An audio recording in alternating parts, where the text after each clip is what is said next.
Hello, everyone, and thanks for joining us. Today we're back with romance author Susan Gooch.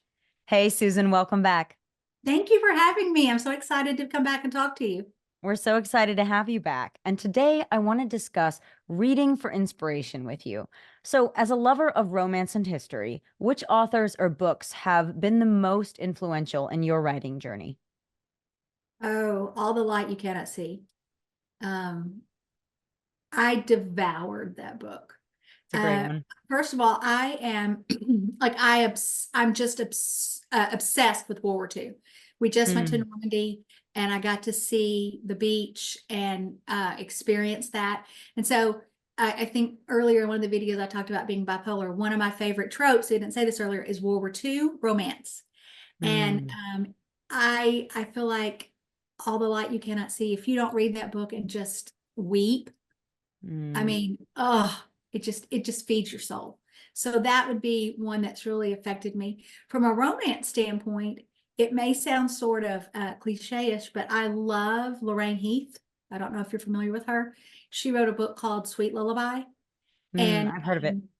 that book, I could start crying thinking about that book. So she's definitely been one.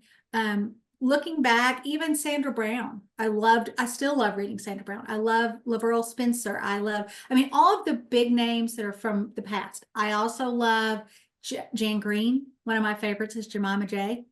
Loved that book. Lived in London for a couple of years, and it's just so on point. So many of the books, like when you say inspiration, another one is Francine Rivers books. I love her books. And so really I'm kind of all over the place. But for me, inspiration comes when like in Sweet Lullaby, when the little boy's standing outside. And see, I read this book probably 30 years ago. He's standing outside a window and he's looking in at the family celebrating Christmas, and he's not a part of it, and it's his family. Oh, If that doesn't break your heart, you don't have a heart. right. You have a passion in your soul. So those are probably the people that have really inspired me to tell a story that means something and is authentic and touches people. And I want to know, how do or did you come into reading those books for inspiration? And what role do these books play and have they played in your creative process? Well, I would say I didn't go out there necessarily looking for inspiration. Like most Mhm. people, I probably went out there for entertainment, for an escape. Because I remember reading Lorraine Heath when I had three little kids. I read All the Light You Cannot See when I was in grad school, and I should have been reading research. So Right. sometimes it was my escape. It was a place Mm. that I could go away from my life for a little bit.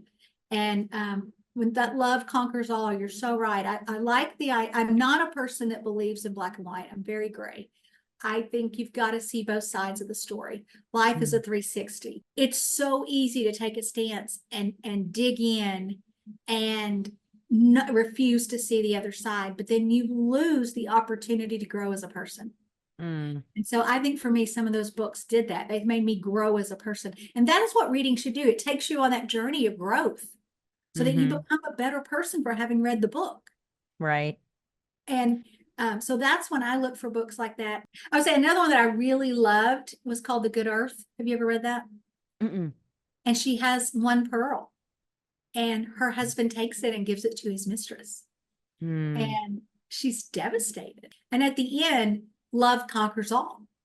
Now that's a great point. I think love conquers all is a great theme that people follow, but also the redemption story that, you can hit rock bottom and there is redemption, especially after loss and trial and suffering. So that's a great point.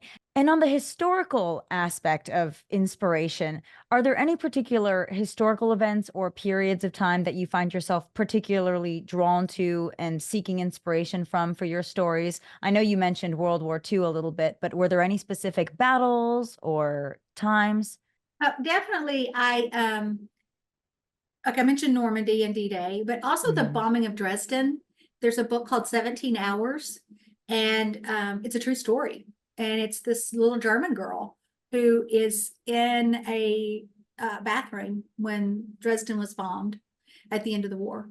And mm, she's in there with her brothers and sisters, and she has to keep them alive for 17 hours before they're rescued. Um, And again, it doesn't matter what side you're on. Reading that book, it just, we're all going to have bombs in our life. That's called, if you're alive, you're going to have a bomb going off in your life. Right. And so for me, that was really inspirational. Having just been to Europe, I really, Normandy, and not just the beaches, they were very, I can point to Hawk, how they had to climb it.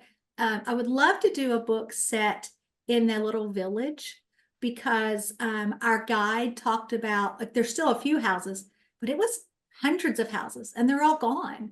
And, you know, Mm. those families suffered.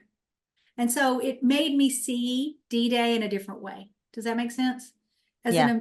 you know, we're raised, oh, D-Day, it saved the world, and it Yes. did, but it also at a cost. And Mm. so I think I would love at some point to do a story set there, the day, a couple of the days before D-Day, and how that, you know, and then afterwards, and how the families dealt with that. Mm.